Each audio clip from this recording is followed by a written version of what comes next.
दुल्हन ने शादी के बाद किया मना। शादी के बाद विदाई का समय था। नेहा अपनी माँ से मिलने के बाद पिता से लिपट कर रो रही थी और वहाँ मौजूद सभी लोगों के भी आंखों में आंसू था। उस समय नेहा घूंघट में थी। अब उसका विदा होकर ससुराल जाने का समय हो गया था। नेहा जैसे ही रोते हुए कार में बैठने लगी, तभी गाड़ी के पास खड़े नेहा के पति राहुल से उसका दोस्त अभिनव कहता है, अरे यार राहुल, यहाँ से घर पहुँचते ही सबसे पहले होटल अमृतबाग पहुँचकर एक बढ़िया सा खाना खाएंगे, क्योंकि यहाँ तेरे ससुराल में तो एकदम घटिया खाना था। ऐसा खाना तो हमारे यहाँ कुत्तों को भी नहीं खिलाते। तभी साथ ही खड़े राहुल के छोटे भाई ने भी कहा, हाँ यार, यहाँ का खाना तो एकदम बकवास था और रसमलाई में तो रस था ही नहीं। ये कहते हुए तीनों जोर जोर से हंस रहे थे। तभी नेहा के पति राहुल ने भी अपने ससुराल वालों का मजाक उड़ाते हुए कहा, हाँ यार, मैंने भी मजबूरी में यहाँ का खाना खा लिया, वरना मैं तो ऐसे खाने को हाथ भी नहीं लगाता। और अब पक्का हम तीनों घर पहुँचते ही होटल अमृतबाग का खाना खाएंगे।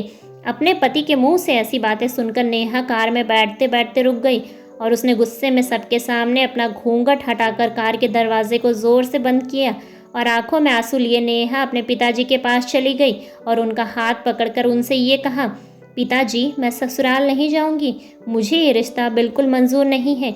ये बात नेहा ने इतनी ज़ोर से कहा कि सब लोग उसकी बात सुनकर हक्के बक्के रह गए। सब लोग नेहा के नज़दीक आ गए और नेहा के ससुराल वालों पर तो जैसे पहाड़ ही टूट पड़ा हो। वजह क्या थी, किसी को समझ नहीं आया। तभी नेहा के ससुर राधे श्याम जी ने आगे बढ़कर नेहा से पूछा, नेहा बेटी, बात क्या है? तुम अचानक ही शादी होने के बाद अपनी विदाई होने के समय यूँ शादी को नामंजूर कर रही हो? तभी नेहा कुछ देर चुप रहने के बाद अपनी आंखों में आंसू लिए अपने ससुर से बोली, बाबूजी, आपको पता है, मेरे माता पिता ने अपने सभी सपनों को मारकर हम सभी बहनों को इतना पढ़ाया लिखाया और काबिल बनाया, और आप जानते हैं कि एक बाप के लिए उसकी बेटी क्या मायने रखती है। वैसे आप और आपका बेटा ये कभी नहीं जान सकता, क्योंकि बाबूजी, आपके घर में तो कोई बेटी है ही नहीं। और आप जानते हैं, मेरी शादी में आने वाले बारातियों के लिए खाने पीने की एक भी कमी ना रह जाए। इसलिए मेरे पिताजी पिछले 3 महीने से रात को 2 से 3 बजे तक जगकर मेरी माँ के साथ योजना बनाते हैं कि रसोइया कौन होगा और खाने में बारातियों के लिए किस किस तरह का खाना बनवाना है और बारातियों को कहाँ बिठाना है, ताकि कहीं किसी को बुरा ना लग जाए। और शायद आप नहीं जानते, मेरी माँ ने पिछले 1 साल से एक भी नई साड़ी नहीं खरीदी। मेरी शादी में पैसों की कोई कमी ना हो जाए। और आज भी मेरी शादी में मेरी माँ मेरी बड़ी बहन की साड़ी पहनी है।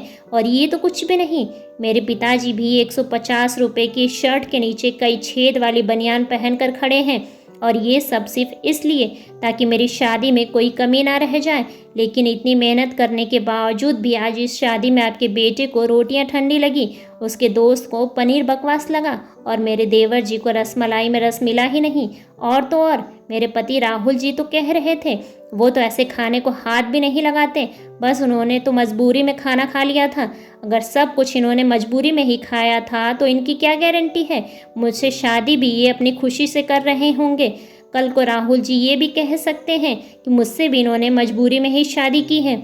और नेहा रोते हुए अपने ससुर से ये भी कह रही थी, जिस माता पिता ने मेरी शादी में न दिन देखा न रात, बस शादी की तैयारियों में लगे रहे, उन माता पिता पर आज आपके बेटे और उनके दोस्त जोर जोर से हंस रहे हैं और उनकी इतनी बेइज्जती कर रहे हैं। क्या आपके घर में माता पिता की इतनी ही इज्जत होती है क्या? नेहा के ससुर ने कहा, बेटी, इतनी छोटी सी बात पर तुम इतना नाराज हो गई? तो नेहा ने अपने ससुर की बात को काटते हुए कहा, बाबूजी, ये कोई छोटी बात नहीं है। अगर शादी के बाद मैं भी आपकी इज्जत ना करूं तो आपको कैसा लगेगा? ये सुनते ही नेहा के ससुर ने शर्म के मारे अपनी आंखें नीचे कर ली।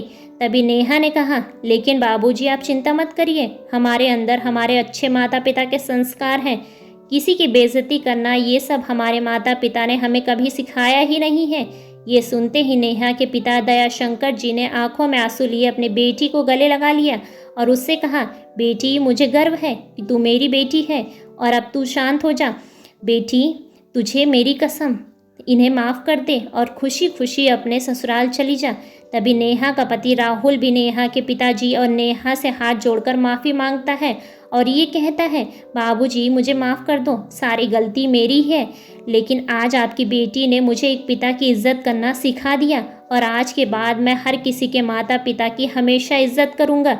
उसी वक्त नेहा के ससुर राधे श्याम जी ने आगे आकर अपनी बहू नेहा के सर पर हाथ रखकर कहा, मैं तो बहू लेने आया था, लेकिन ईश्वर बड़ा कृपालु है। उसने मुझे बहू के रूप में एक बेटी दे दी, और वो भी इतने अच्छे संस्कार वाली, जो माता पिता का भी इतना सम्मान करती है। और अब बेटी, मेरे कहने से इन नालायकों को माफ़ कर दे, मैं हाथ जोड़ता हूँ तेरे सामने। तभी नेहा अपने ससुर जी के दोनों हाथ को पकड़ लेती है और कहती है, नहीं बाबूजी, आप मेरे पिता के समान हैं, कृपया आप मेरे सामने हाथ मत जोड़िए। नेहा के पिताजी दयाशंकर जी भी कहते हैं, समधी जी, आप मेरी बेटी के सामने हाथ जोड़कर कृपया हमें शर्मिंदा मत कीजिए। मेरी तो आपसे बस इतनी ही प्रार्थना है कि आप मेरी बेटी को अपनी ही बेटी समझना, और इससे कोई गलती हो जाए तो इसे माफ़ कर देना। राधे श्याम जी ने अपने समधी दयाशंकर जी का हौसला बढ़ाते हुए कहा, आप बिल्कुल चिंता मत करिए, बल्कि अब तो नेहा बेटी ही हमारे पूरे घर को संभालेगी, और अब ये हमारे घर की लक्ष्मी है।